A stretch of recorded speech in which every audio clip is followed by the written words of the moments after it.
আসসালামু আলাইকুম।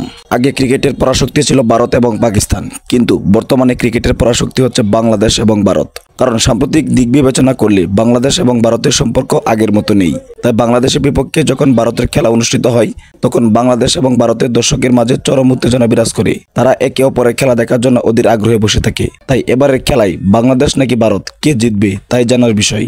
দলীয় পারফরম্যান্স এবং র্যাঙ্কিং হিসাব করলে বাংলাদেশের চেয়ে ভারত অনেক এগিয়ে। তবুও বাংলাদেশের বিপক্ষে ভারতের খেলা নিয়ে দুশ্চিন্তায় আছে ভারত ক্রিকেট দল।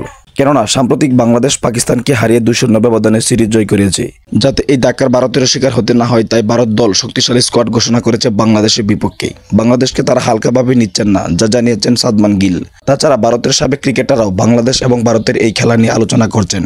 তারাও বলেছেন বাংলাদেশকে হালকাভাবে নেওয়া যাবে না, কারণ সাম্প্রতিক পারফরমেন্স বিবেচনা করলে বাংলাদেশ খুবই শক্তিশালী দল। যদি তারা শক্তিশালী নাই হতো, তাহলে পাকিস্তানকে হারাতে পারত না।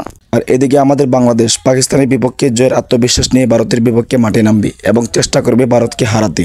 তাই আপনার আমার সকলের মনের আশা ভারতকে যাতে বাংলাদেশ হারাতে পারে। কেননা ভারত সাম্প্রতিক বাংলাদেশের সাথে খুব অন্যায় অত্যাচার করছে, যার উৎকৃষ্ট উদাহরণ হচ্ছে বাংলাদেশে পানি ছেড়ে দেওয়া। বাংলাদেশে এই পানি ছেড়ে দেওয়া বাংলাদেশে অনেক মানুষ পানিতে ডুবিয়ে গিয়েছিল এবং তাদের ক্ষয়ক্ষতি হয়েছে।